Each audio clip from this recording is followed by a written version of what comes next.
حي على الفلاح لله تكبر القرآن আলো আল হাদিসের আলো তোমার নেতা আমার নেতা।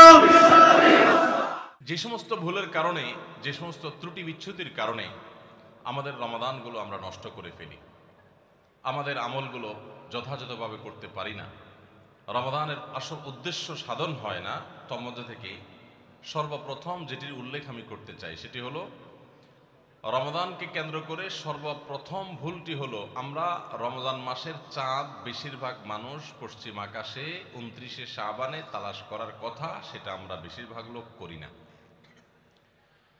একটা সময় গ্রামে শহরে সব জায়গায় মানুষ চাঁদ তালাশ করত, যখন ফেসবুক ছিল না, যখন ইউটিউব ছিল না বা সোশ্যাল মিডিয়ার এত ব্যবহার শুরু হয়নি, তখন গ্রামে শহরে সর্বত্র মানুষ চেষ্টা করত পশ্চিম আকাশে একটু চাঁদ তালাশ করার। রমাদানের চাঁদ আমরা তালাশ করব শাবানের শেষ দিনে, 29শে শাবান। এই চাঁদ তালাশ করাটা একটা ইবাদত, একটা নেক আমল। আমরা হেলায় এই নেক আমলটা হারাই ফেলি। আমরা এখন চাঁদ তালাশ করি কিন্তু সেটা ফেসবুকে, আকাশে না। সবাই যখন ফেসবুকে তালাশ করে, চাঁদ দেখা কমিটি, হেলাল কমিটি তারা যে ঘোষণা করবেন, তারা তো মানুষের দেয়া সংবাদের ভিত্তিতে ঘোষণা করবেন। এখন মানুষ যদি চাঁদ দেখা ছেড়ে দিয়ে সবাই ফেসবুক দিকে তাকায় থাকে, তাহলে তারা কার চাঁদ দেখার উপর ভিত্তি করে ঘোষণা দিবেন? এই জন্যই তো বেচারাদের দেখা যায় কোনো কোনো বছর 10টা, 11টা, 12টা বাজে চাঁদ দেখায়, কারণ আমরা তো চাঁদ দেখি না। আমরা নিউজ না দিলে তারা কোত্থেকে নিউজ দিবে? এই জন্য ভাইরা, রমজানের জন্য চাঁদ দেখার চেষ্টা যদি আপনি করেন, আর যদি চাঁদ দেখতে নাও পারেন, চেষ্টাটা করছেন, পশ্চিম আকাশে চাঁদ খুঁজছেন, দেখেন নাই, তারপরেও আপনি একটা সুন্নাত আমল করার চেষ্টা করার কারণে আপনার নেক আমলে চাঁদ দেখার চেষ্টা করার কারণে সওয়াব পাবেন। আর যদি চাঁদ দেখতে পান তাহলে দোয়া পড়বেন, আল্লাহুম্মা আহিল্লাহু আলাইনা বিল ইয়ুমনি ওয়াল ঈমান ওয়াস সালামাতি ওয়াল ইসলাম। আল্লাহ, এই চাঁদকে আপনি আমার জন্য বরকতময় করে দিন, ঈমানময় করে দিন, শান্তিময় করে দিন, ইসলামময় করে দিন। এই পুরো চাঁদকে, পুরো মাসকে আমার জন্য, এই দোয়া পড়া সুন্নত। তাহলে রমাদান কেন্দ্রিক আমাদের প্রথম ভুল হলো আমরা রমাদানের চাঁদ সাধারণত দেখি না, কিন্তু এখন থেকে ইনশাআল্লাহ রমাদান মাসের চাঁদ আমরা পশ্চিম আকাশে তালাশ করব। ঠিক আছে তো ইনশাআল্লাহ? দ্বিতীয়ত যে ভুলটি হয় তা হলো রমাদানের প্রস্তুতি অংশ হিসাবে আমরা বেশিরভাগ মানুষই ভুল প্রস্তুতি নেই। সেটি হলো প্রচুর পরিমাণে খাবার দাবার কেনাকাটা করে সেগুলো সংগ্রহ করে বাসা বাড়িতে খাবার দাবারের স্তূপ দিয়ে ফেলা। এটা হলো আমাদের বেশিরভাগ মানুষের রমাদানের প্রস্তুতি। অন্য যে কোনো সময়ের চাইতে রমাদান মাসে অতিরিক্ত খাবার ইত্যাদি কেনাকাটা আমরা করি, এটা রমাদানের যথাযথ প্রস্তুতি না।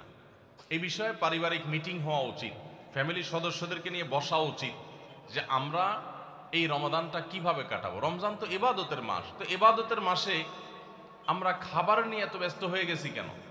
যে আমাদের ছোলা, চিনি, বেগুন, বেসন, আমাদের যত রকমের আপনার রমজান কেন্দ্রিক আইটেম আছে সেগুলো কিনে আমরা ভরায় ফেলতেছি বাসা। রমাদান মাসে তো দিনের বেলা আল্লাহ তাআলা খাবারই বন্ধ করে দিয়েছেন, শুধু রাতের খাবার।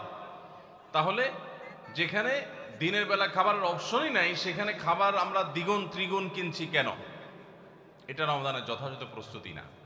রমজানের যথাযথ প্রস্তুতির অংশ হিসেবে আমরা আগে থেকে বরং খাবার কিভাবে কন্ট্রোল করা যায়, কিভাবে কমানো যায়, কিভাবে স্বাস্থ্য ভালো থাকে, কিভাবে পেটে আপনার বুটবাট ফুটপাট এগুলো কমানো যায়, সেরকম খাবার খাওয়ার জন্য পরিকল্পনা করা দরকার। যে অতিরিক্ত ভাজা পোড়া খেয়ে আমরা অসুস্থ হব না, পারিবারিক সিদ্ধান্ত নেওয়া দরকার যে আমরা এগুলা কমিয়ে আনবো, তাহলে ইবাদত বেশি করতে পারবো, ভালো করে করতে পারবো, দোয়া বেশি করে করতে পারবো। এই জন্য রমাদানের আমাদের দ্বিতীয় ভুল হলো রমাদানের ভুল প্রস্তুতি। অতিরিক্ত খাদ্য মজুত করে, কেনাকাটা করে, ভোজ্যপণ্য স্তূপ করে আমরা রমজানের প্রস্তুতি নেই। এই জায়গাটা থেকে আমাদের সরে আসতে হবে যদি অর্থবহ রমাদান কাটাতে হয়। এই ভুলটা সংশোধন করতে হবে। নাম্বার 3, অনেক বাবা মা আছেন, তাদের যে সমস্ত বাচ্চারা একটু কষ্ট করলেও রোজা রাখতে পারে, সেই সমস্ত বাচ্চাদেরকে অনেক বাবা মা নিজেরা রোজা রাখতে দেন না। স্কুলের অভিযোগ দিয়ে মাদ্রাসা খোলা, সে অভিযোগ তুলে, তাদের পরীক্ষা চলছে সে অজুহাত তুলে, নানা অজুহাত তুলে আজকাল দেখা যায় 8-10 বছর 12 বছরের বাচ্চারা রোজা রাখতে গেলে অনেক মা বাপ নিষেধ করেন। আমরা আমাদের ছেলেবেলায় দেখেছি, আমাদের চেয়ে যারা বড় সে আর বড় মুরব্বী মানুষ আছেন, আপনারা আরো বেশি দেখেছেন যে আগে বাবা মা ছোট ছোট বাচ্চারা রোজা রাখতে চাইলে তাদেরকে উৎসাহ দিতেন, তাদেরকে অনুপ্রেরণা দিতেন, আগ্রহ জাগ্রত করতেন তাদের মধ্যে, তাদেরকে সাহস দিতেন যে হ্যাঁ হিম্মত করতে হয়। এখন বেশিরভাগ বাবা মা তাদের সন্তানদেরকে রোজা রাখতে উৎসাহিত করে না, বরং বাচ্চারা রোজা রাখতে গেলে তারা বলে না রাখার দরকার না, তুমি ভেঙে ফেলো। মনে রাখবেন, সাহাবা একরামের একটি কমন আমল ছিল, তারা রমজান মাসের রোজা তো বটেই, এমনকি আশুরার রোজা এগুলো পর্যন্ত, নফল রোজা পর্যন্ত তারা তো রাখতেন, তাদের বাচ্চাদেরকে রাখাতেন এবং বিভিন্ন রকমের খেলনা ইত্যাদি দিয়ে বাচ্চাদেরকে ভোলানোর চেষ্টা করতেন। সেই সাহাবীরা যাদেরকে তাদের মা বাবারা শৈশবে কৈশোরে রোজা রাখার ব্যাপারে উৎসাহ দিয়েছেন, প্রেরণা দিয়েছেন, শিক্ষা দিয়েছেন, সাহস জুগিয়েছেন, তারাই কিন্তু বিশ্বটা জয় করেছে। কারণ কষ্ট করা শিখেছে, কষ্ট সহিষ্ণু হয়েছেন, ধৈর্য ধারণ করা শিখেছেন। রোজা রাখা মানে সংযম, এই সংযম শিখেছেন। ক্ষুধা হবে, খাবারও সামনে থাকবে, কিন্তু খাওয়া যাবে না। এই যে সংবরণ, এই যে সংযম, এই যে ধৈর্য, এই যে সহনশীলতা, এটার চর্চা করা যখন মা বাপরা শিখিয়েছেন, সেই সাহাবীদের সন্তানরাই কিন্তু অর্ধ পৃথিবী জয় করে ছেড়েছেন। আর আজকে আমাদের সন্তানদেরকে আমরা রোজা রাখাই না কেন? আমাদের মায়া হয়, ছেলেটার মুখটা ফ্যাকাশে হয়ে যাবে, মেয়েটার মুখটা শুকায় যাবে, আমার কাছে ভালো লাগবে না। আমি সবসময় বলার চেষ্টা করি, দেখুন আমাদের সন্তানদেরকে ভোগ শেখাবার প্রয়োজন নাই, ভোগ এটা শেখানোর দরকার হয় না। ভোগ করতে সবাই পারে, এটার জন্য যোগ্যতা লাগে না। ত্যাগ সবাই পারে না, ত্যাগটা শেখাইতে হয়। আপনার ছেলে মেয়েকে খাওয়ায় পড়ায় মোটা তাজা করবেন, এটার জন্য কোনো যোগ্যতার দরকার নাই। এটা গরু ছাগল পশু পাখি প্রাণী তারাও পারে, মানুষ তো পরের কথা। খাইতে কে না পারে, সবাই পারে। কিন্তু খাবার আছে, তবু আমি আল্লাহর নির্দেশে নিজেকে সংবরণ করব। একটা নির্দিষ্ট সময় সূর্য ডোবার আগ পর্যন্ত আমি খাবো না। এই যে ধৈর্য, এই যে সহনশীলতা, এই যে আত্মনিয়ন্ত্রণ, এই যে কন্ট্রোল, এই জিনিসটা আপনার বাচ্চার জীবনে অনেক গুরুত্বপূর্ণ একটা ব্যাপার। এটা তার জন্য অনেক বেশি জরুরি, তার কারণ তার সারা জীবন সামনে পড়ে আছে। তার জীবনে যা চাইবে সে সবকিছু পাবে না, বহু কিছু তার চাওয়ার সাথে পাওয়ার মিল থাকবে না। তার জীবনে অনেক সংগ্রাম করতে হবে, অনেক ইচ্ছা বিরুদ্ধ বিষয় তার সামনে এসে দাঁড়াবে। তখন সে সংযমী হতে পারবে, আত্মনিয়ন্ত্রণ করতে পারবে, ধৈর্য ধারণ করা শিখতে পারবে। আপনি যদি তাকে রোজা শিখান, আপনি তাকে যদি সওম শিখান, আপনি যদি তাকে বিরত থাকা শিখান, আপনি যদি তাকে সংযমের এই ইবাদত শিখান, আর যদি শুধুমাত্র ভোগ শিখান, বাচ্চা মুখ দিয়ে বাইর করলো আর আপনি অস্থির হয়ে গেছেন তাকে দেওয়ার জন্য, চোখ দিয়ে কোনো দিকে তাকাইলে তো সে কেনার জন্য আপনি পাগল পরা হয়ে গেছেন, এমনকি হালাল হারাম পর্যন্ত বাজ বিচার করছেন না। বাচ্চা যা চাচ্ছে তা দিচ্ছেন, যা চাচ্ছে না তাও দিচ্ছেন। এই যে ভোগবাদের ভিতরে নিজেও হাবুডুবু খাচ্ছেন, বাচ্চাকেও হাবুডুবু খাওয়াচ্ছেন, এর মাধ্যমে আপনার বাচ্চা কখনো যোগ্য মানুষ হবে না। আপনার বাচ্চা আর যা হোক, বিশ্বজয়ী সাহাবা একরামের সেই অনুসরণকারী বাচ্চা হতে পারবে না। তাদেরকে যদি আপনি সংগ্রাম শেখাতে চান, ভোর রাতে ঘুম থেকে জাগতে শেখান, ভোর রাতে উঠতে শিখান, আরামের ঘুম ছাড়া শিখান, আরামের কম্বল ত্যাগ করা শিখান। খাবার সামনে আছে, পানীয় সামনে আছে, ক্ষুধাও আছে, তৃষ্ণাও আছে, তারপরও সে খাবে না, এই সংযম শিখান। এরা দেখবেন পৃথিবীর নানা বাধার পাহাড় তারা ডিঙাতে শিখবে, নানা বাধার প্রাচীর তারা ডিঙাতে শিখবে, অতিক্রম করতে শিখবে। গোটা ইসলামটা আমাদেরকে কন্ট্রোল শিখায়। ভোগবাদী পৃথিবী আমাদেরকে শুধুমাত্র ভোগের উন্মাদনায় মাতাল হতে শিখায়, ইসলাম কন্ট্রোল করতে শিখায়। ভোগের উন্মাদনায় যখন মাতাল হয়ে যায় মানুষ, তখন তার দ্বারা পৃথিবীতে বড় কোনো কাজ করা সম্ভবপর হয় না। আজ গোটা পৃথিবীতে আমরা মুসলমানরা যেসব কারণে পিছিয়ে আছি, তোর মধ্যে থেকে একটা হলো এটা যে আমরা ভোগবাদের হাবুডুবু খাচ্ছি। আমরা ইসলামের যে নিয়ন্ত্রণ, আত্মনিয়ন্ত্রণ করার চর্চা এবং এর ট্রেনিং, এর প্রশিক্ষণ পাওয়ার কথা, সেটা আমরা নিচ্ছি না। রমাদান উপলক্ষে আমাদের বড় ভুল হলো যে আমরা নিজেরাও সিয়াম কি বলে সেটা বুঝার চেষ্টা করি না। রোজা কিন্তু আমাদের সাথে কথা বলে। রোজা বলে, দেখো তুমি রোজা রেখে তুমি পান করছো না, তোমার তৃষ্ণা আছে, রুমে কেউ নাই, ফ্রিজে ঠান্ডা পানি আছে, চাইলেই খাইতে পারো, কিন্তু তুমি খাচ্ছ না। তোমার ঘরে কেউ নেই, পেটে ক্ষুধা আছে, আবার হাতের কাছে খাবারও আছে, তারপর তুমি খাচ্ছ না কেন? আল্লাহ নিষেধ করেছেন সেজন্য। তো এখান থেকে শিক্ষা গ্রহণ করে তোমার সামগ্রিক জীবনে আল্লাহর সমস্ত নিষিদ্ধ বিষয় থেকে বেঁচে থাকার যে ট্রেনিং এবং চর্চা, সেটা তুমি গ্রহণ করবা, এই কথাই রোজা আমাদেরকে প্রতিনিয়ত বলে। তো এই জন্য রমাদান কেন্দ্রিক আমাদের একটা বড় ভুল হলো এই রোজার বার্তাটা আমরা নিজেরাও গ্রহণ করতে পারি না। আমাদের শিশুরা, বিশেষ করে যারা রোজা রাখার উপযোগী হয়, আমি 2 বছর 3 বছরের শিশুকে তো রোজা রাখার কথা বলি না, ইসলামও সে কথা বলে না, কিন্তু আপনার বাচ্চা যখন 8-10 বছর বয়স হয়ে যায়, যখন থেকে 7-8 বছর পার হয়ে যাওয়ার পর সে রোজা রাখতে শিখে, একদিন হয়তো সে জোহর পর্যন্ত রাখবে, এরপর ভেঙে ফেলবে, কোনো গুনাহ হবে না। আরেকদিন হয়তো সে আরেক ঘন্টা বেশি রাখবে, আরেকদিন হয়তো আসর পর্যন্ত রেখে ভাঙার মতো অবস্থা তৈরি হবে, প্রয়োজনে ভেঙে ফেলবে, এরপর আস্তে আস্তে সে রোজা রাখা শিখবে। এই বাচ্চা যে কষ্ট করা শিখে, যে ধৈর্য ধরা শিখে, যে ক্ষুধার কষ্ট এটা নিয়ন্ত্রণ এটা বুঝে, সেই বাচ্চা অনেক বড় কিছু করতে পারবে, তার দ্বারা ভালো কিছু হবে। তো আমাদের বাচ্চাদেরকে রোজা রাখতে চাইলে তাদেরকে আমরা আরো বেশি উৎসাহ দেব, অনুপ্রেরণা দেব, সাহস দেব, তাদেরকে ভোলানোর চেষ্টা করব। এরা ইনশাআল্লাহ খাঁটি মুসলমান হতে পারবে, যোগ্য মানুষ হতে পারবে। তাহলে রমজান কেন্দ্রিক আমাদের এই ভুলটা একটা বড় ভুল, যে আমরা আমাদের সন্তানদেরকে দেখা যায় রোজা রাখার ব্যাপারে উৎসাহ দেই না, বরং অনেকে নিরুৎসাহ দেই।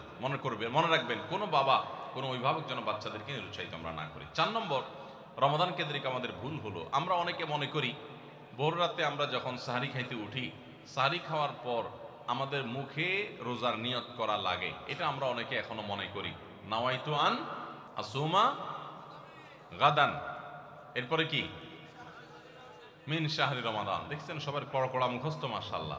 মাসনুন দোয়ার কথা যদি জিজ্ঞাসা করি তাহলে অনেকেই বলতে পারবেন না, কিন্তু যে দোয়ার কোনো ভিত্তি কোরআন হাদিসে কোথাও নাই, ওইটা সবার মুখস্থ। নকলটা সবার মুখস্থ, আসলটার খবর নাই। রমজান মাসে বা রমজানের বাইরে কোনো সময় রোজার নিয়ত মুখে উচ্চারণ করা, এই যে নাওয়াইতু আন আসুমা গাদান মিন শাহরি রমাদান, আরো কি কি আছে, এরকম কোন দোয়া পড়ার কথা কোরআন কিংবা হাদিসে কোনো নির্দেশ আমাদেরকে দেওয়া হয় নাই। আপনি সাহারি খাইতে উঠছেন কি জন্য? রোজা রাখার জন্য। রমজান রোজা রাখার উদ্দেশ্যে সাহারি খাইতে উঠছেন, বাস এটাই নিয়ত। নিয়ত মানে মনের উদ্দেশ্য, নিয়ত মানে কি মনের উদ্দেশ্য। অতএব সে উদ্দেশ্য আছে, তাতে নিয়ত হয়ে গেছে। মুখের নিয়ত করাটাকে যারা জরুরি বা আবশ্যক মনে করেন, তারা অবশ্যই ভুলের মধ্যে আছেন, এবং এটাকে জরুরি আবশ্যক বানানোর কারণে বেদাত হতে পারে, বরং গুনাহ হতে পারে। রমাদান কেন্দ্রিক একটা ছোট ভুল বলা যেতে পারে যে এই মুখে নাওয়াইতু আন আসুমা দোয়া পড়াটাকে আমরা জরুরি মনে করি। অনেক ক্যালেন্ডার ইত্যাদি দেখবেন এরকম, রমজানের ক্যালেন্ডার, ইফতার সাহারির ক্যালেন্ডার, ওখানে দেখবেন এরকম দোয়া দেওয়া আছে। এই দোয়ার কোনো ভিত্তি কোরআন অথবা হাদিসে নাই। নকল জিনিস বোঝার একটা সহজ পদ্ধতি বলি, এই যে দোয়া আছে নাওয়াইতু আন আসুমা গাদান, এই দোয়ার শেষে হাদিসের কিতাবের নাম, বইয়ের নাম, হাদিস নম্বর, কোনো রেফারেন্স দেখবেন না। বুঝতে পেরেছেন?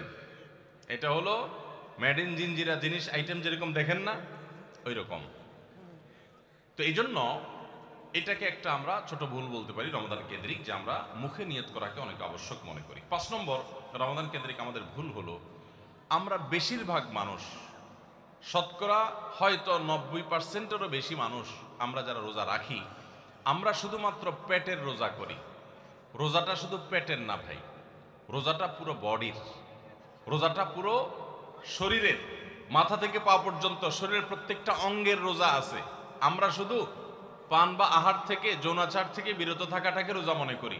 আপনি চোখ দিয়ে মোবাইলে হারাম জিনিস দেখলেন, যেই মেয়েকে দেখা আপনার জন্য অ্যালাউড না, আপনি তার ছবি দেখলেন, ভিডিও দেখলেন, সেটা নাটকের নামে, সিনেমার নামে, কোনো ভিডিওতে, কোনো শর্ট ভিডিওতে, টিকটকে, কোনো জায়গায় আপনি দেখলেন, আপনি অনলাইনে অফলাইনে দেখলেন, তাহলে আপনার চোখের রোজা নষ্ট হলো। আপনার হাতের রোজা নষ্ট হবে যদি হাত দিয়ে কোনো গুনাহের কাজ করেন। পাও দিয়ে যদি কোনো অন্যায়ের পথে যান, পায়ের রোজা নষ্ট হবে। কান দিয়ে যদি আপনি মিউজিক শুনেন, আপনি গান শুনেন মিউজিক সহ, আপনি হারাম কিছু শুনেন, গীবত শিকায়াত শুনেন, তাহলে সেক্ষেত্রে কানের রোজা নষ্ট হবে। ঠিক একইভাবে আপনি মুখ দিয়ে খারাপ কোনো কথা বললেন, কটু কোনো কথা বললেন, গালিগালাজ করলেন, কারোর সাথে ঝগড়াঝাটি করলেন, তাহলে আপনার মুখের রোজা নষ্ট হবে। পুরো শরীরের প্রত্যেকটা অঙ্গ প্রত্যঙ্গের রোজা আছে। আমাদের রোজার 2টা দিক, একটা হলো রোজার বডি, একটা হলো রোজার স্ট্রাকচার, আর একটা রোজার ফিনিশিং। স্ট্রাকচারটা দাঁড়াবে, আপনি সবে সাদেক থেকে নিয়ে, সাহারি থেকে নিয়ে ইফতারি পর্যন্ত আপনি কিছু পান করলেন না, আহার করলেন না, এবং যৌনাচার থেকে বিরত থাকলেন, বৈধ সেটা থেকেও বিরত থাকলেন, তাহলে আপনার রোজার স্ট্রাকচারটা দাঁড়িয়ে গেল। কিন্তু এই রোজা বা সিয়ামের ফিনিশিংটা হবে তখন যখন আপনার মাথা থেকে পা পর্যন্ত শরীরের প্রত্যেকটা অঙ্গ প্রত্যঙ্গের রোজা রাখবেন, শরীরের প্রত্যেকটা অঙ্গ প্রত্যঙ্গকে যখন আপনি গুনাহ থেকে বাঁচাবেন, তখন আপনার রোজাটা পূর্ণতা পাবে। নবী করিম সাল্লাল্লাহু আলাইহি সাল্লাম বলেছেন, বুখারীর হাদিস, মাল্লাম ইয়াদা কাওলা যুরি ওয়াল আমাল বি ওয়াল জাহল ফালাইসা লিল্লাহি হাজা আন ইয়াদা তাআমাহু ওয়া শারাবা। যে ব্যক্তি রোজা রেখে মিথ্যা কথা বাদ দিল না, রোজা রাখছে আবার মিথ্যা কথা বলে, আবার যে ব্যক্তি মিথ্যা কাজ, প্রতারণা, 2 নম্বরই এই সমস্ত বাদ দিল না রোজা রেখে, যে ব্যক্তি মূর্খতা সুলভ কাজ করলো, এই ব্যক্তি রোজা রাখে উপবাস থাকায় আল্লাহর কোনো ঠেকা পড়ে নাই, অর্থাৎ তার নিজের কোনো লাভ হয় না, তাহলে এটা উপবাস থাকা ছাড়া আর কি। ঠিক একইভাবে নবী করিম সাল্লাল্লাহু আলাইহি সাল্লাম বলেছেন, কোনো ব্যক্তি রোজাদার অবস্থায় কেউ যদি তার সাথে বিবাদে লিপ্ত হতে আসে, ঝগড়া করতে আসে, সে বলবে ইন্নী সায়েম, তোমার কথার বহুত জবাব দেওয়ার ছিল কিন্তু আমি রোজাদার আছি, সো আমি তোমার সাথে কথা বাড়াতে চাই না। ভাইরা আমার, আমাদের রোজার সবচেয়ে বড় ভুল যদি আপনি আমাকে জিজ্ঞেস করেন, তো আমি বলবো সবচেয়ে বড় ভুল হলো যে আমরা রোজা রেখে নানান পাপাচারে লিপ্ত হই, নানান গুনাহে লিপ্ত হই। আমরা রোজা শুধু পেটের রাখি, আমরা আমাদের শরীরের অন্যান্য অঙ্গ প্রত্যঙ্গের রোজা রাখতে পারি না। রোজা মনেরও করতে হয়, মন দিয়ে কোনো খারাপ চিন্তা করব না, খারাপ জল্পনা কল্পনা করব না, অন্যায় কোনো কিছু করব না, মনের ভিতরে হিংসা রাখবো না, বিদ্বেষ রাখবো না, কারোর প্রতি শত্রুতা রাখবো না, এটা মনের রোজা। আর পুরো শরীর যখন রোজা রাখবে, তখন এই ব্যক্তি হবে এমন রোজাদার যেই রোজার স্ট্রাকচারও ঠিক আছে, ফিনিশিংও ঠিক আছে, পূর্ণাঙ্গ রোজা রেখে এই ব্যক্তি রাইয়ান নামক গেট দিয়ে প্রবেশের উপযোগী। এই ব্যক্তি স্বয়ং আল্লাহর কাছ থেকে কিয়ামতের ময়দানে সেই মহাপুরস্কারের উপযুক্ত। এই ব্যক্তি সিয়ামের মাধ্যমে কোরআন এবং হাদিসে যত পুরস্কারের কথা বলা আছে সবগুলোর উপযুক্ত হতে পারবে। যে ব্যক্তির রোজা তাকে শুধু পেটের চাহিদা থেকে তাকে দূরে রাখে না, বরং শরীরের সমস্ত অঙ্গ প্রত্যঙ্গ দ্বারায় সমস্ত পাপাচার থেকে বিরত থাকার সংগ্রাম করে, নিয়ত করে, চেষ্টা করে এবং সেটা বাস্তবায়ন করে। আল্লাহ আমাদের সবাইকে তৌফিক দান করুন। ভাইরা আমার, তাহলে 5 নম্বরের ভুল বললাম যে রোজা রেখে আমরা অনেকেই নানান রকমের পাপাচারে লিপ্ত হই। আমরা এগুলো ছাড়বো তো ইনশাআল্লাহ। আল্লাহ সুবহানাহু ওয়া তাআলা বলেছেন, কেন রোজা ফরজ করা হয়েছে? লাআল্লাকুম তাত্তাকুন, যেন আমরা মুত্তাকি হতে পারি। মুত্তাকি হওয়া, গুনাহ ছাড়া, পাপাচার ত্যাগ করা, এটা রোজার উদ্দেশ্য। এটাই যদি না হয় তাহলে রোজার কোনো অর্থ থাকতে পারে না। 6 নম্বর, রমজান মাসে আমরা যে ভুল করি সেটা হলো অনেকে রোজা রেখে মেসওয়াক করতে চান না। রোজা রেখে মেসওয়াক করতে চান না। কোন ইমামগণ বলেছেন যে রোজা রেখে মেসওয়াক করা অনুত্তম, কিন্তু সেই মতটা সঠিক নয়। সঠিক এবং জমহুর বেশিরভাগ ইমামদের মত এবং বিশুদ্ধ মত হলো যে রমজান মাসে রোজা রেখে মেসওয়াক পারলে আরো বেশি বেশি করবেন। কারণ নবী করিম সাল্লাল্লাহু আলাইহি সাল্লাম থেকে তিরমিজি একটা হাদিস বর্ণিত হয়েছে, ইমাম তিরমিজি এটাকে হাসান, হাদিসে হাসান বলেছেন। সেই হাদিসটা হলো যে নবী করিম সাল্লাল্লাহু আলাইহি সাল্লাম রোজা রেখে এত বেশি পরিমাণ মেসওয়াক করতেন, সাহাবী বলেন যে গুণে শেষ করা যাবে না। এই জন্য রোজা রেখে মেসওয়াক করা যাবে। অনেকে মনে করে মেসওয়াক, রোজা রেখে আরো বেশি মেসওয়াক করবেন। তাহলে রমজানের কেন্দ্রিক আমাদের যে ভুলগুলো হয় তার ভিতরে 6 নম্বর হলো মেসওয়াক করাটাকে অনেকে দোষের মনে করেন। এটা ভুল, এটা দোষের না, বরং মেসওয়াক আরো বেশি করে করতে হবে। 7 নম্বর হলো অনেকে রমজান মাসে সাহারির খাবার এমন ভাবে খায়। এক সময় আমরা দেখেছি ছোটবেলায় যে অনেক মুরব্বীরা আছেন রাত 12টা 11টার দিকে উঠে সাহারি খেয়ে তারপর শুয়ে পড়েন। এটা যেমন একটা ভুল ছিল, সাহারি হলো শেষের দিকে খাওয়া উত্তম, ওনারা খাইতেন আগে। অতিরিক্ত সতর্ক যেটাকে বলে, এত আগে কেন খায়? যে শেষের দিকে খেলে রোজা হয় না, না হয়, এই জন্য 12টার সময় 4-5 ঘন্টা আগে খেয়ে ধুয়ে দিলাম। এটা হলো বেশি সতর্ক হওয়া। বেশি সতর্ক হওয়া বুঝেন? এক লোক দোতলা শুয়ে আছে ফ্লোরে, তো একটু পর পর মাথা উপরের দিকে উঠে ফেলতেছে। কেউ জিজ্ঞাসা করলো, কি ব্যাপার, তুমি কি এমন কেন করতেছো? ফ্লোরে শুয়ে আসো চিত হয়ে, একটু বড় মাথা উঠাও কেন? তো লোকটা বলল, নিচে একজনে, নিচের ফ্লোরে একজনে সুই সুতা দিয়ে কাপড় সেলাই দিছে, তো এইভাবে সেলাই করে টান দেন উপর দিকে। তো বলে যে সতর্ক থাকতে তো দোষ নাই, যদি ফ্লোর ভেদ করে আমার মাথা লাগে, এই জন্য মাথা উঠে ফেলতেছে। তো এটা অতিরিক্ত সতর্কতা হলো না? সতর্কতা ভালো, কিন্তু অতি সতর্কতা ভালো না।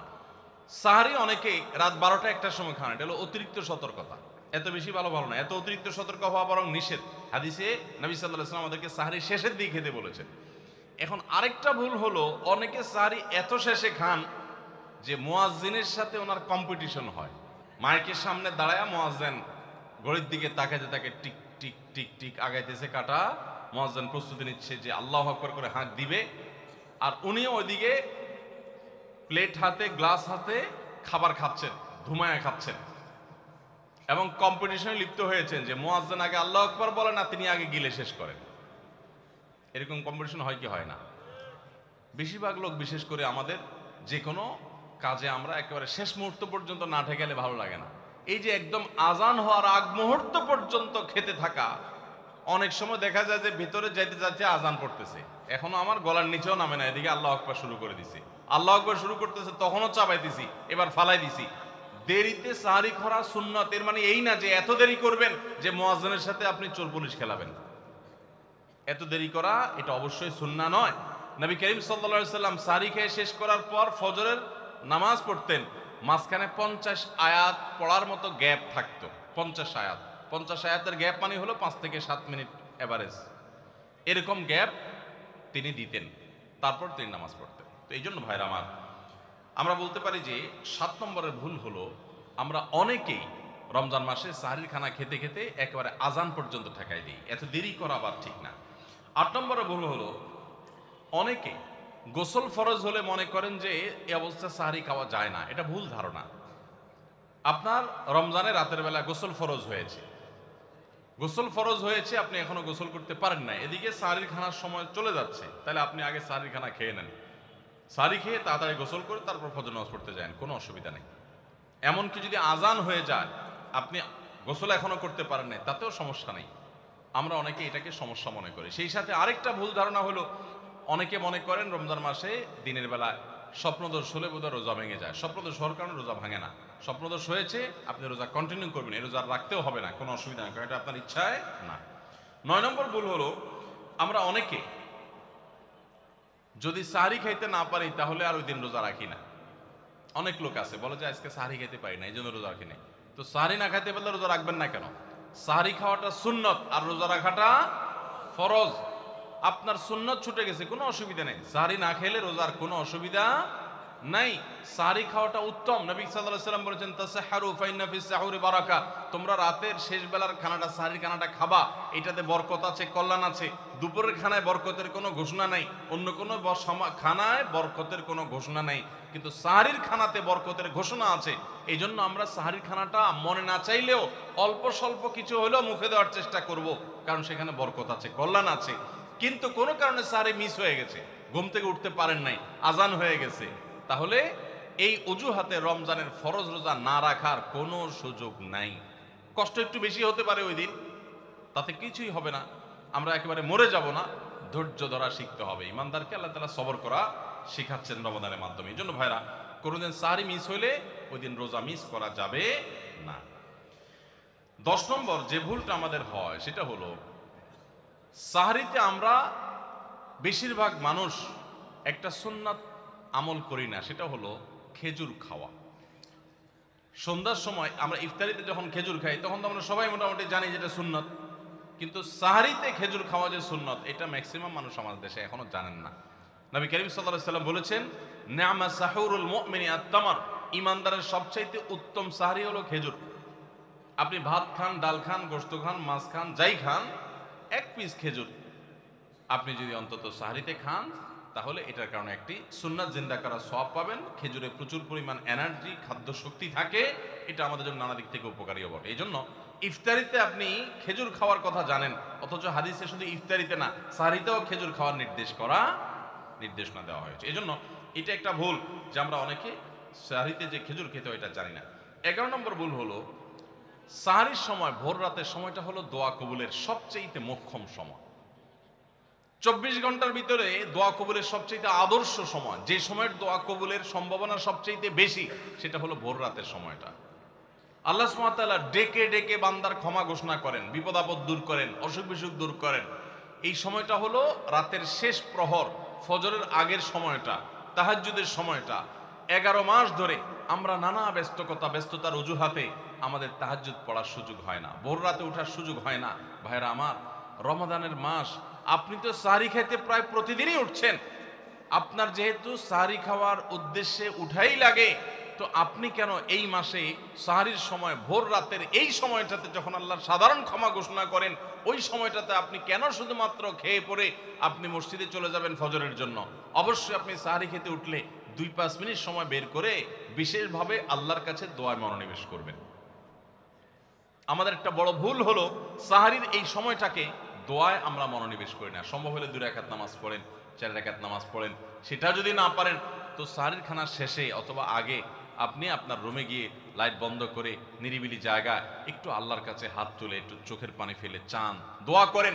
দোয়ার এই সুযোগটা 11 মাস আপনি পান না, রমজান মাসে সাহারির উসিলায় পেয়েছেন, তো আপনি সেই সুযোগটা কেন হাতছাড়া করবেন? আমি বিনয়ের সাথে বলতে চাই, একজন মানুষের যেন আমরা এই সুযোগটা হাতছাড়া না করি। আমি পারতপক্ষে কোনোদিন এই সুযোগটা হাতছাড়া করি না ভাইরা। যেদিন কিছুই করতে পারি না, ওইরকম দোয়া করার সময় হয়তো নাই, কোনো কারণে দেরি হয়ে গেছে উঠতে উঠতে, ওই দিন খাইতে খাইতে মনে মনে দোয়া করার চেষ্টা করি, প্লেটটা ধুইতে ধুইতে দোয়া করার চেষ্টা করি। কারণ মুয়াজ্জিন ফজরের আজান যখন দেন, ওয়াক্ত যখন হয়, তার আগ মুহূর্ত পর্যন্ত আল্লাহ তাআলা দুনিয়ার আসমানে এসে তারপরে বান্দাকে ডেকে ডেকে বলেন, আল্লাহ মিন মুবতালান, তোমাদের মধ্যে কেউ কি অসুস্থ আছো, ফাআফিয়াহু, আমি তাকে সুস্থতা দান করব। আল্লাহ মিন মুস্তাগফিরিন ফাগফির লাহ, তোমাদের মধ্যে কেউ কি আছো ক্ষমা প্রার্থনাকারী, আমি তাকে ক্ষমা করে দিব। এভাবে ডেকে ডেকে আল্লাহ তাআলা দিতে থাকেন। টোটাল 24 ঘন্টার মধ্যে যেই সময়টার দোয়া ফেরত দেয়া হয় না, যেই সময়টার দোয়া মিস হওয়ার সম্ভাবনা খুবই কম, আপনার দোয়ার বেসিক শর্তগুলো ঠিক থাকলে এই দোয়া কবুল হওয়ার সম্ভাবনা জোরালো, সেই সময়টা হলো ভোর রাতের সময়টা। রমজান মাসে এই সময়টাতে দোয়ার যে সুযোগ তৈরি হয়, দোয়ার যে বিশাল সুযোগ আপনি পান, এই সুযোগটা হাতছাড়া করে আপনি শুধুমাত্র খেয়ে দিয়ে এই সময়টাকে পার করে দেন, এটা কখনো বুদ্ধিমানের কাজ হতে পারে না। এই জন্য রমজান মাসের ভুলগুলোর মধ্যে থেকে একটা হলো যে সাহরির সময়টাতে, ভোর রাতের সময়টাতে, দোয়া কবুলের গুরুত্বপূর্ণ সময়টাতে আমরা দোয়া তো করিই না। অনেকে ওই সময় আজকাল সাহরি পার্টি বের করেছেন, তামাশা বের করেছেন, অনেকে টেলিভিশনের প্রোগ্রাম দেখেন। কোন চ্যানেলে সাহরির সময়ের কোন প্রোগ্রাম আমরাও মাঝে মধ্যে এগুলো আগে রেকর্ড করা থাকে। সাহরির সময় আমরা টেলিভিশনে প্রোগ্রাম করতে চাই না, আগে রেকর্ড করা থাকে, সেগুলো চলে। এগুলো হলো তাদের জন্য যারা টেলিভিশনে হারাম জিনিস দেখবে, ওই টাইমটাতে সে যেন হারাম জিনিস না দেখে ভালো কিছু দেখে। আপনাদেরকে আমরা বলবো, কখনো ওই ভোর রাতের ওই সময় ইসলামিক প্রোগ্রামও দেখতে যাবেন না। আপনি ওই সময়টাতে আল্লাহর সাথে কথা বলবেন, ওই টাইমটা ইবাদতের সময়, ওই টাইমটা দোয়া এবং রোনাজারির সময়। আমরা বেশিরভাগ মানুষ এই ভুলটা করি যে রমজানে আল্লাহর কাছে পাওয়ার এই বিশাল সুযোগ আমরা হাতছাড়া করে ফেলি। আমরা এখন থেকে সাহরিতে উঠলে দোয়া করব তো ইনশাআল্লাহ। আল্লাহ আমাদের সবাইকে তৌফিক দান করুন। তাহলে এটি ছিল 11 নম্বর ভুল। রমাদানকে আমাদের সার্থক করতে হলে এই ভুলটা দূর করতে হবে, সংশোধন করতে হবে। সাহরিতে দোয়া থেকে বিরত থাকা, এই ভুল করা যাবে না। 12 নম্বর ভুল হলো, অনেকে রোজা রেখে থুতু গিলাটাকে দোষণীয় মনে করেন যে রোজা রেখে বোধহয় থুতু গেলা যায় না, এই জন্য ঘন ঘন থুতু ফেলে দেখবেন অনেকে আছেন। বিশেষ করে নতুন নতুন যখন রোজা রাখে পোলাপান, তখন দেখবেন যে মিনিটে মিনিটে থুতু ফেলে। আছে না নেই?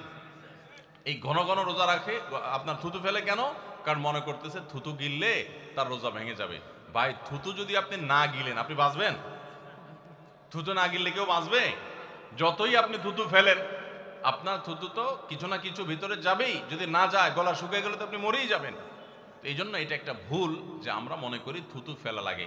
রোজা রেখে রোজার কারণে এক্সট্রা কোনো থুতু ফেলার দরকার নাই। হ্যাঁ, আপনার মুখে বালু চলে আসছে, একটা মশা ঢুকে গেছে, আপনি রোজা আছে, এটা যেন ভিতরে না যায়, সেজন্য থুতুটা ফেলে দিলেন, এটা ভিন্ন কথা। আপনি বেসিনে গিয়ে ফেলে আপনি একটু পানি ঢেলে দিলেন। কিন্তু রোজা রেখে ঘন ঘন থুতু ফেলতে হবে, থুতু গিলা যাবে না, এরকম কোনো কথা নাই। এটা আমাদের একটা ভুল, রমজান কেন্দ্রিক একটা ভুল। 13 নম্বর ভুল হলো, আমরা বেশিরভাগ মানুষ রমজান মাসে ফজরের নামাজ পড়ে এসে ঘুম দেই। আপনার যদি রাতে ঘুম না পুরে আবার দিনে ডিউটি থাকে, ঘুম একটু যদি যাওয়াই লাগে, তো ফজরের পর পর ঘুমাবেন না। আলহামদুলিল্লাহ, আমাদের বাসায় আমরা এটার প্র্যাকটিসটা প্রতি বছর খুব হার্ডলি করার চেষ্টা করি। ফজরের পর পর কোনো ঘুম নেই, ফজরের পর একটু কোরআন তেলাওয়াত করেন। প্রথম চোখ ভেঙে আসবে, কারণ আপনি ভোর রাতে উঠছেন, অভ্যাস নাই, তো যাতে চোখে ঘুম না আসে সেজন্য নানান বুদ্ধি বাইর করে ঘুম দূর করেন, একটু উঠবস করেন। ওই টাইমে বসে ফজরের পরে আপনি তেলাওয়াত করেন, জিকির আজকার করেন, সকাল সন্ধ্যার দোয়াগুলো পড়েন, একটু দোয়া করেন, রমজানের কিছু আমল করেন। এশাকের নামাজের ওয়াক্ত হয়ে গেছে, 2 রাকাত নামাজ পড়ে এরপর আপনি পারলে দরকার হলে শুয়ে যান, কিন্তু ফজরের পর পর শুয়ে যাবেন না। এটা একটা ভুল, কারণ নবী করিম সাল্লাল্লাহু আলাইহি সাল্লাম সকালের এই সময়টার জন্য দোয়া করেছেন, আল্লাহুম্মা বারিক লি উম্মতি ফি বুকুরিহা, আল্লাহ আমার উম্মত জন্য সকালের সময়টাতে বরকত দান করুন। আর ওই সময় আপনি ঘুমায় থাকছেন। তো রমজান মাসে আমরা এটা একটা ভুল করি, এটা আমরা করব না যথাসম্ভব। তারপর 14 নম্বর ভুল হলো, আমরা যারা নিয়মিত আজানের জবাব দেই, আজানের জবাব দেওয়া একটা আমল, আপনারা জানেন তো?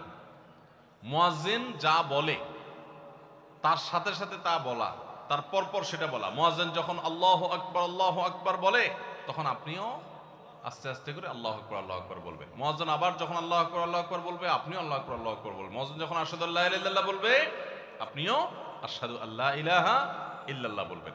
মুয়াজ্জিন যখন আশহাদু আন্না মুহাম্মাদুর রাসূলুল্লাহ বলবে, আপনি কি বলবেন? আশহাদু আন্না মুহাম্মাদুর রাসূলুল্লাহই বলবেন। অনেকে সাল্লাল্লাহু আলাইহি সাল্লাম পড়ে, সাল্লাল্লাহু আলাইহি সাল্লাম পড়বেন হলো আজানের শেষে, কিন্তু আজান চলাকালীন আশহাদু আন্না মুহাম্মাদুর রাসূলুল্লাহই বলবেন। সহিহ মুসলিমের আজানের জবাব দেওয়ার অধ্যায়ে পরিষ্কারভাবে নবী সাল্লাল্লাহু আলাইহি ওয়াসাল্লাম শিক্ষা দিয়েছেন। ইমাম মুয়াজ্জিন যখন বলবে ইযা ক্বালা আশহাদু আন্না মুহাম্মাদুর রাসূলুল্লাহ ফাকুলু আশহাদু আন্না মুহাম্মাদুর রাসূলুল্লাহ, তখন আমরা আশহাদু আন্না মুহাম্মাদুর রাসূলুল্লাহ বলবো। এরপর হাইয়া আলাস সালাহ হাইয়া আল ফালাহ যখন বলবে, তখন লা হাওলা ওয়ালা কুওয়াতা ইল্লা বিল্লাহ বলবো। এরপর আল্লাহু আকবার বললে তাই বলবো, লা ইলাহা ইল্লাল্লাহ বলার সময় তাই বলবো। তারপরে আজানের জবাব দেবো, দুরূদ পড়বো, দোয়া পড়বো। এই যে আজানের জবাব, এটাতে লাভ হয় কি জানেন? মুয়াজ্জিন আজান দিয়ে যেই সওয়াব পায়, আজানের যারা মুখে জবাব দেয়, মুয়াজ্জিনের সাথে সাথে বলে, তাদেরকে আল্লাহ তাআলা সমপরিমাণ সওয়াব দান করে। আর মুয়াজ্জিন কি পরিমাণ সওয়াব পায় সেটা কি জানেন? কোন মুয়াজ্জিন যদি আল্লাহকে খুশি করার জন্য আজান দেয়, দুনিয়ার উদ্দেশ্য তার কাছে না থাকে, বরং আল্লাহকে খুশি করাটাই তার উদ্দেশ্য থাকে, তাহলে এই মুয়াজ্জিনের ফজিলত হলো, ওই মুয়াজ্জিনের আজান শুনে যত মানুষ মসজিদে আসবে, ওই ওয়াক্ত নামাজে যত মানুষ শামিল হবে, সবাই যে পরিমাণ সওয়াব পাবে, যার যার অ্যাকাউন্টে যাবে, বোনাস হিসাবে সবার সমপরিমাণ সওয়াব মুয়াজ্জিনকে দেওয়া হবে। আর আপনি মুয়াজ্জিনি না করে শুধু আজানের জবাব দিলেও সেই মর্যাদা বোনাস হিসাবে আল্লাহ তাআলা আপনাকে দান করবেন। এই হাদিসের ফজিলত একবার আরো 10-12-13 বছর আগে কোন এক জায়গায় আমি বলেছিলাম, সৌদি আরবে থাকতে। তখন এক ভদ্র মহিলা আমাকে বললেন, হুজুর, এই হাদিসটা আপনার কাছ থেকে শেখার পর, জানার পর থেকে আমি মক্কা শরীফের লাইভ আজান নিয়মিত ওই টাইমে, আমি রেডিও টেডিও শুনি না, মোবাইলে বিভিন্নভাবে লাইভ আজানটা আমি শোনার চেষ্টা করি এবং ওই মুয়াজ্জিনের সাথে সাথে জবাব দেওয়ার চেষ্টা করি। কারণ আমার যখন এটা জানা হলো যে মুয়াজ্জিন যত পরিমাণ সওয়াব পাবে, তত পরিমাণ সওয়াব পাওয়া যাবে, তো মক্কার মুয়াজ্জিন সাহেবের আজান শুনে যত মানুষ প্রতি ওয়াক্তে নামাজ পড়ে, এত বেশি নামাজ তো দুনিয়ার অন্য কোনো মসজিদে প্রত্যেক ওয়াক্তে পড়ে না। সো আমি লক্ষ লক্ষ মানুষের নামাজ পড়ার সমপরিমাণ সওয়াব, মুয়াজ্জিনের পরিমাণ পেতে চাই, সেজন্য মক্কার লাইভ আজানটা আমি ফলো করি। আমি অবাক হয়ে গেলাম, মানুষ আল্লাহর সন্তুষ্টির জন্য কত ভাবে চেষ্টা করে, অথচ আমরা হেলায় হারিয়ে ফেলি। আপনার মহল্লার যে আজানটা সবার আগে আপনার কানে আসে, আপনার মহল্লার আজান, ওটা জবাব আপনি দিবেন, এরপর বাকিগুলো আপনি দিতে পারলে দিবেন, না দিতে পারলে না। এই যে আজানের জবাব, এই আজানের জবাবটা আমরা অনেকে 12 মাসে একটু আধটু দেওয়ার চেষ্টা করলেও, রমজান মাসে মাগরিবের নামাজের আজান, এটার জবাব নিয়মিত আজানের জবাবকারীরাও দেয় খুব কম। এটা রমজানের একটা ভুল। কেন দেয় না?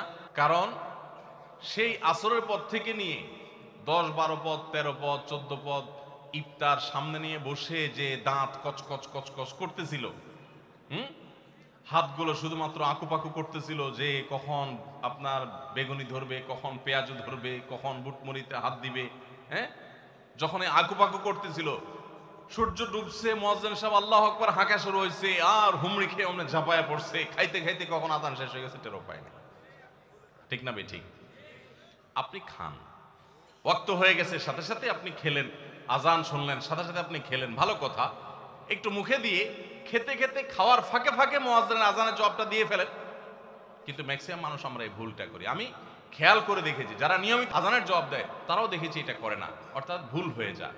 তাহলে আমরা লক্ষ্য করবো তো ইনশাআল্লাহ, মাগরিবের সময় ইফতারের ফাঁকে ফাঁকে আমরা আজানের জবাব দিয়ে দিব। 14 নম্বর ভুলের কথা জানলাম, রমজান কেন্দ্রিক আমাদের 14 নম্বর ভুল জানলাম, যে আমরা ইফতার খেতে খেতে মাগরিবের আজানের জবাবটা ভুলে যাই। এটা ভুলা উচিত না। রমজান মাস তো আরো বেশি করে করবেন, অন্যান্য মাসে করেন, আপনি রমজানে ইফতার অজুহাত দিয়ে মাগরিবের আজানের জবাব দিচ্ছেন, এটা তো গ্রহণযোগ্য হতে পারে না। 15 নম্বর আমাদের ভুল হলো, আমরা তুফান মিল গতিতে তারাবি পড়তে পছন্দ করি। ঠিক না ঠিক?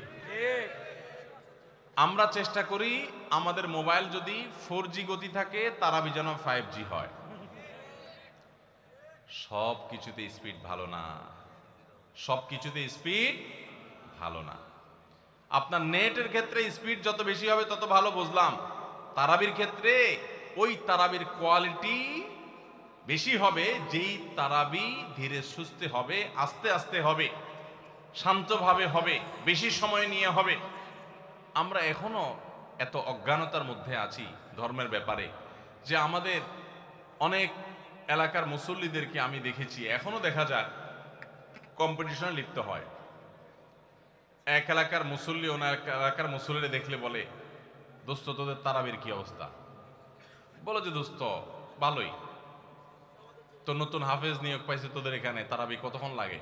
বলো দোস্ত 1 ঘন্টা 5 মিনিট। তো এবার আগের দোস্ত বলে যে বলস কি, আমার তো 55 মিনিটে শেষ। মানে খুব প্রাউড ফিল করতেছে যে আমাদের হাফেজ এত তুখোড় হাফেজ যে 55 মিনিটে শেষ করে ফেলা। শুনেন, হাফেজদের একটা গোমর বলি আপনাদেরকে। গোমরটা হইল, হাফেজদের জন্য তাড়াতাড়ি পড়াটা অনেক সহজ, আস্তে পড়া এটা সব হাফেজ পারে না। বুঝতে পারছেন? যারা গাড়ি চালাইতে পারেন, ড্রাইভিং জানেন, তারা ভালো করে বুঝবেন, গাড়ি জোরে চালাইতে খুব বেশি যোগ্যতা লাগে না, গাড়ি আস্তে চালানোর জন্য যোগ্যতা লাগে।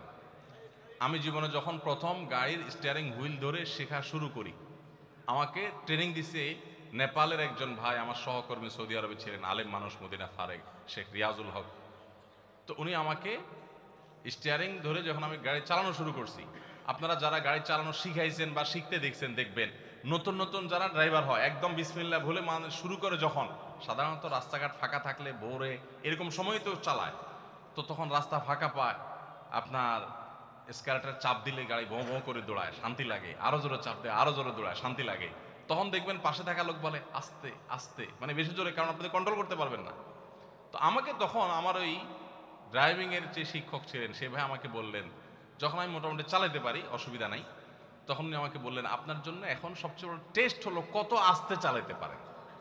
বিশেষ করে ম্যানুয়াল গিয়ারের গাড়ি যদি হয়, আর যদি পরীক্ষা হয় সবচেয়ে আস্তে চালানো, তো নতুন ড্রাইভার বেশিরভাগই ফেল করবে, কারণ আস্তে চালাতে গেলে একটু পরে স্টার্ট বন্ধ হয়ে যাবে, ব্যালেন্স রাখতে পারবে না।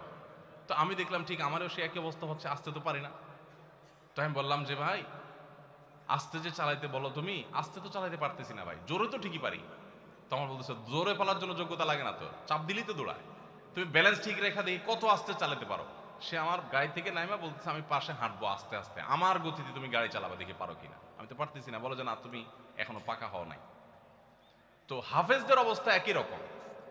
হাফেজদেরকে যদি বলেন যে ধীরে ধীরে পড়েন আপনারা তারাবিতে, দেখবেন অনেক হাফেজ পারবে না, অনেক হাফেজ পারবে না, অনেকে পারবে, কিন্তু গতির সাথে তা পড়া এটা খুব সোজা কাম। ভাইরা আমার, আমরা তারাবিতে গতি দিয়া যদি পড়ি, অনেক মসজিদে আছে হাফেজ সাহেবরা বেচারারা গতি তো সাধে দেয় না, মুসল্লিদের মুক্তাদিদের চাপের চোটে ওই বেচারারা দৌড়ের উপরে থাকে। হুজুর আপনার এত দেরি হয় কেন? পাশের মসজিদে মুসল্লিরা চলে আসে আমাদের আগে, রাস্তাঘাটে দোকানে এসে তারা চা খাওয়া শুরু করে, আমরা পরে বাইর হই, আমাদের মানিজ্যতা লাগে যে তোদের হাফেজ বোধহয় ভালো হাফেজ না। বুঝতে পেরেছেন? ওই কপাল পোড়ারা বুঝতেছে না যে তাড়াহুড়ো করাটা ভালো হাফেজ হওয়ার লক্ষণ না। তো এই জন্য ভাই, তারাবিতে অতিরিক্ত তাড়াহুড়া করা এটা হলো আমাদের বড় একটা ভুল। ঢাকার ধানমন্ডি তাকওয়া মসজিদে আমাদের মুফতি সাইফুল ইসলাম ভাই আজকের অতিথি, ওনার মসজিদে আমি একবার তারাবি পড়েছি, সুবহানাল্লাহ, এত ধীরস্থিরতার তারাবি আমি জীবনে কোথাও দেখিনি। এত ধীরস্থিরতার তারাবি কিয়ামুল লাইল শেষ দশকে যে করে, এত লম্বা সময় নিয়ে এত আস্তে আস্তে পড়েন। আলহামদুলিল্লাহ, মসজিদ ভর্তি মুসল্লি থাকে, পুরো ঢাকা থেকে মানুষ যায়। এরকম মসজিদ বাংলাদেশে আরো আছে, হাতে গোনা খুব কম। আমি অবশ্য তারাবিটা আমার বাসার নিচে আমার ছেলের ইমামতিতে সাধারণত পড়ি। তো যাই হোক, মসজিদে তারাবি এত ধীরস্থিরতার সাথে আমি ওখানে সবচেয়ে বেশি দেখেছি, আরো অন্যান্য জায়গায় থাকতে পারে। তো এই জন্য ভাইরা আমার, রমজানের ভুলগুলোর একটা হলো যে তারাবিতে তাড়াহুড়ো করি আমরা। তাড়াহুড়ো করবেন না। আপনার হাফেজ সাহেবকে যদি আপনি খুব গতিতে পড়তে বলেন, এক পারা যদি প্রথম কয়েকদিন তো 1.5 পারা পড়ে, এরপরে 1 পারা করে পড়ে শেষ পর্যন্ত। 1 পারা পড়তে এশার নামাজ সহজ, যদি তার তাড়াহুড়া করে পড়তে যদি 1 ঘন্টা সময় লাগে, তো ধীরস্থিরতার সাথে পড়লে 1 ঘন্টা, বড় জোর 10 মিনিট সময় লাগবে। 5 থেকে 10 মিনিটের পার্থক্য, এর বেশি না। 5-10 মিনিটের জন্য আপনার পুরো 1 ঘন্টা তারাবিটা আপনি বরবাদ হয়ে যেতে পারে। যদি অতিরিক্ত তাড়াহুড়া হয়, অস্পষ্ট থাকে, তাহলে তারাবি পড়ার কোনো মানেই থাকতে পারে না। এই জন্য তারাবিতে তাড়াহুড়া করবেন না, ধীরস্থিরতার সাথে পড়বেন। এবং এই বছর বিশেষ করে আমরা ওই যে তারাবির সালাতে কোণের বার্তা বইটা লিখেছি, এটার উদ্দেশ্য হলো তারাবি যাতে আপনার কাছে বোঝা মনে না হয়, তাড়াতাড়ি শেষ করে দিতে আপনার মনে না চায়, আপনি আগে থেকে একটু বইটা দেখে যাবেন যে আজকের তারাবিতে কি কি আছে, কোন নবীর ঘটনা আছে। যখন ওই আয়াতগুলো তেলাওয়াত করা শুরু করবে তখন আপনি রিলেট করতে পারবেন, আপনার কাছে ভালো লাগে কাজ করবে, তারাবিটা আপনার কাছে বোঝা মনে হবে না। তাহলে 15 নম্বর ভুল হলো তারাবিতে তাড়াহুড়ো করা। আরেকটা বিষয় আছে, সেটা হলো তারাবির 4 রাকাত পর পর দোয়া পড়া। কি দোয়া জানো? আমি 2-3 শব্দ পারি, সুবহানাজিল মুলকি ওয়াল মালাকুতি, এতটুকু পারি। এরপরে কি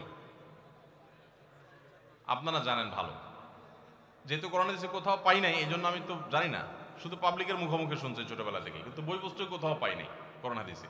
তো এই জন্য তারাবির 4 রাকাতের পর পর এরকম দোয়ার কোনো কথা কোরআন বা হাদিসে নাই। 4 রাকাত পর পর সময় দেওয়া হয় কেন জানেন? এটা রেস্টের টাইম, যে 4 রাকাত পড়ছেন একটু রেস্ট করেন। আপনি তখন শুরু করছেন সুবহানাল মুলক ওয়াল মালাকুতে, আরো রেস্ট আপনার নষ্ট হলো, তো এই জন্য তো আপনাকে সময় দেওয়া হয়নি। তো এই জন্য তারাবির এই ভুলগুলো আমাদের একটা ভুল রমজান কেন্দ্রিক। 16 নম্বর ভুল হলো মোবাইল, টেলিভিশন এবং এই জাতীয় ডিভাইসগুলোতে আমরা অনেকে গেমস ইত্যাদি খেলে সময় নষ্ট করি। কারণ দুপুরে খাবারের সময় কাজ নাই, অবসর থাকি, তো দেখা যায় মোবাইলে নষ্ট করে সময়।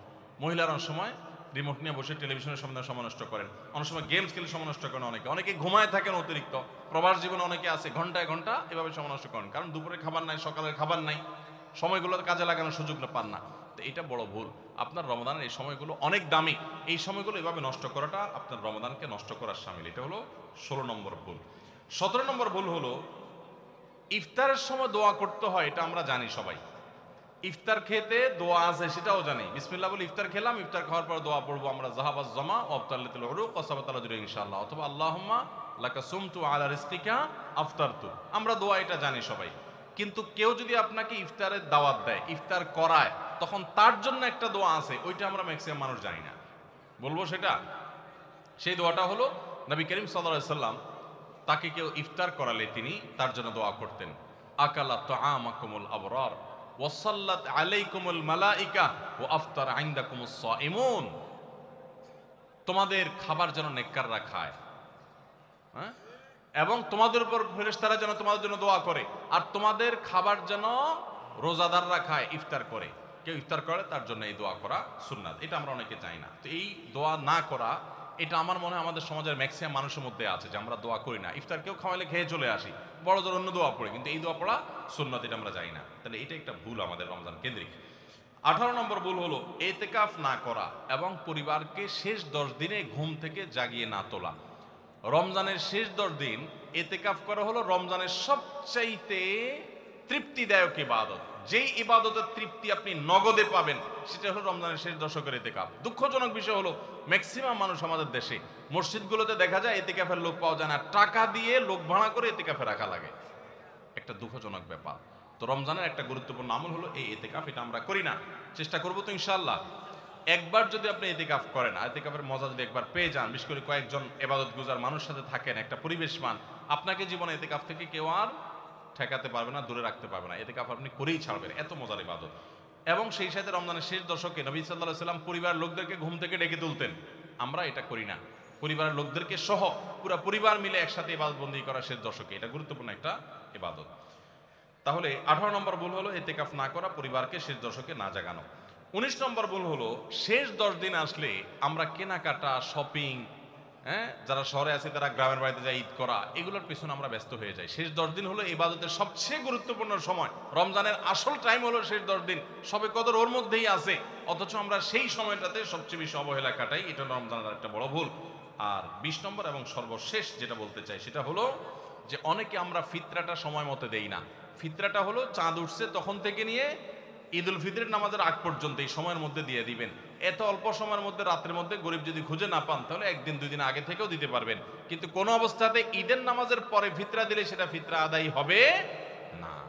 তাহলে ভাইরা আমার, এই 20টা ভুল যদি আমরা সংশোধন করতে পারি, এগুলোর প্রতি যদি আমরা খেয়াল রাখতে পারি, তাহলে আশা করা যায় আমাদের রমজানটা বড় সুন্দর হবে, অর্থবহ হবে। এই রমজানটা আমাদেরকে তাকওয়া অর্জন করাবে এবং সফল এবং সার্থক রমজান আমরা কাটাতে পারবো। চেষ্টা করবো তো ইনশাআল্লাহ। আমি এক নজরে আবারও বলে দিচ্ছি, 1 নম্বরের ভুল হলো রমজানের চাঁদ না দেখা, শাবানের 29 তারিখে রমজানের চাঁদ তালাশ না করা পশ্চিম আকাশে, এটা আমাদের একটা ভুল। 2 নম্বর হলো আমাদের রমজানের প্রস্তুতির অংশ হিসেবে শুধু খাবার টাবার কিনে ভরায় ফেলা, এবাদতের রুটিন নাই, খাবার নিয়ন্ত্রণ করার ব্যবস্থা নেই, বরং অতিরিক্ত খাবারের ব্যবস্থা করা, এটা আমাদের একটা ভুল। 3 নম্বর হলো আমাদের ছোট ছেলে মেয়েরা যদি রোজা রাখতে চায় তাদেরকে রাখতে না দেওয়া, মায়া করে তাদেরকে রোজা থেকে বিরত রাখা, এটা আমাদের একটা ভুল। 4 নম্বর হলো মুখে নাওয়াইতা নাসুমা গাদান এই জাতীয় দোয়া করাটাকে জরুরি মনে করা, এটা একটা ভুল। 5 নম্বর আমাদের ভুল হলো রমজানের যে আমাদের অনেকে পেটের রোজা রাখি, চোখে মুখে কানে অন্য অন্য অঙ্গ প্রত্যঙ্গ দিয়ে নানা গুনাহ করি ফেসবুকে ইত্যাদিতে, এর মাধ্যমে আমাদের রোজা অর্থবহ হয় না, এটা আরেকটা ভুল। 6 নম্বর হলো আমরা অনেকে মেসওয়াক করাটাকে দোষণীয় মনে করি, অথচ রোজা রেখে মেসওয়াক করা যায়। 7 নম্বরে ভুল হলো আমরা অনেকে সাহারি খেতে খেতে একেবারে আজান পর্যন্ত ঠেকাই দেই, অথচ এটা ভুল, আজান পর্যন্ত ঠেকাইতে হয় না, একটু আগে শেষ করতে হয়, এবং আজান দিচ্ছে তখনও আপনি খাবেন, এটা তো রোজাই হবে না আপনার যদি ওয়াক্ত হয়ে যায়। আর 8 নম্বরে ভুল হলো আমরা অনেকে গোসল ফরজ হলে মনে করি সাহারি খাওয়া যায় না, অথচ গোসল ফরজ অবস্থায় সাহারি খাওয়া যায়। আর 9 নম্বরে ভুল হলো আমরা অনেকে সাহারি খেতে না পারলে ওই দিন রোজা রাখি না, অথচ সাহারি না খেতে পারলেও রোজা রাখা যায়। 10 নম্বরে ভুল হলো সাহারিতে খেজুর খাওয়া, এটা আমরা অনেকে জানি না যে খেজুর খাওয়া সুন্নাত, খাই না খেজুর আমরা, এটা একটা ভুল। 11 নম্বর ভুল হলো সাহারির সময় দোয়া কবুল হয় ভোর রাতে, এটা আমরা বেশিরভাগ মানুষ মিস করে ফেলি। 12 নম্বর ভুল হলো আমরা অনেকে মনে করি মুখের থুতু এটা গিলা যায় না রোজা অবস্থায়, জন্য ঘন ঘন থুতু ফেলি, এটা আরেকটা ভুল। 13 নম্বর ভুল হলো যে আমরা অনেকে ফজর নামাজের পরপরই রমজান মাসে শুয়ে পড়ি, একটু কমপক্ষে এশাক পর্যন্ত জেগে ইবাদতবন্দি করে তারপর ঘুমানো উচিত। আর 14 নম্বরে ভুল হলো মাগরিবের সময় ইফতারের সময় যখন মুয়াজ্জিন আজান দেয়, অন্যান্য দিন আজানের জবাব দিল, রমজানে মাগরিবের সময় আমরা অনেকে আজানের জবাব মিস করে ফেলি, এটা আরেকটা ভুল, ইফতারের ফাঁকে ফাঁকে আজানের জবাব দেওয়া উচিত। আর 15 নম্বর ভুল হলো তারাবিতে আমরা অনেকে তাড়াহুড়ো করা পছন্দ করি, অথচ সেটা তারাবির মানকে নষ্ট করে দেয়। 16 নম্বর ভুল হলো মোবাইলে টেলিভিশনে বিভিন্ন প্রোগ্রামে গেমস ইত্যাদিতে আমরা রোজা থেকে যেহেতু খাবার দাবার নাই সকালে দুপুরে এই টাইমটাতে আমরা সময় নষ্ট করি, এটা আরেকটা ভুল।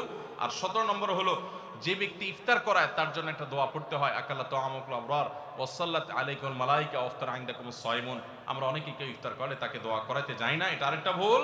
আর 18 নম্বর হলো রমজানের শেষ 10 দিনে নবী সাল্লাল্লাহু আলাইহি ওয়াসাল্লাম জীবনে কখনো, যত বছর তিনি বেঁচে ছিলেন প্রত্যেক বছর রমজানের শেষ 10 দিন তিনি মসজিদে ইতিকাফ করতেন। আমরা যে আমল নবী সাল্লাল্লাহু আলাইহি ওয়াসাল্লাম জীবনে এক বছরও ছাড়েন নাই, সে আমল বেশিরভাগ মানুষ জীবনে এক বছরও করি নাই। রমজানের আসল মজাই হলো ইতিকাফ, এটা আমরা বেশিরভাগ করি না, এটা একটা ভুল। এবং পরিবারের লোকদেরকে শেষ 10 দিন জাগায় তোলা ইবাদত বন্দেগীর জন্য, সেটা আমরা করি না। 19 নম্বর ভুল হলো শেষ 10 দিন হলো ইবাদতের 10 দিন, নবী সাল্লাল্লাহু আলাইহি ওয়াসাল্লাম ইয়াজতাহিদু ফিহি মা লা ইয়াজতাহিদু ফি গায়রি, এই 10 দিন ইবাদতের জন্য যত চেষ্টা করতেন এত চেষ্টা কখনো করতেন না। আর এই 10 দিন আমরা বেশিরভাগ মানুষ কেনাকাটা শপিং ইত্যাদিতে ঘোরাফেরাতে নষ্ট করি, এটা সবচেয়ে বড় ভুলগুলোর একটা। আর 20 নম্বর হলো ফিতরা আমরা সময় মতো আদায় করি না, অনেকে ঈদের নামাজের পরে ফিতরা দেন, সেটা ফিতরা আদায় হবে না, সাধারণ দান হয়ে যাবে, এটা হলো 20 নম্বর এবং সর্বশেষ ভুল। আল্লাহ সুবহানাহু ওয়া তাআলা সমস্ত ভুল বিচ্যুতি ত্রুটি এই সবগুলা থেকে বেঁচে থেকে একটা অর্থবহ সার্থক রমাদান কাটাবার তৌফিক আমাদেরকে দান করুন। সবাই চেষ্টা করব তো ইনশাআল্লাহ।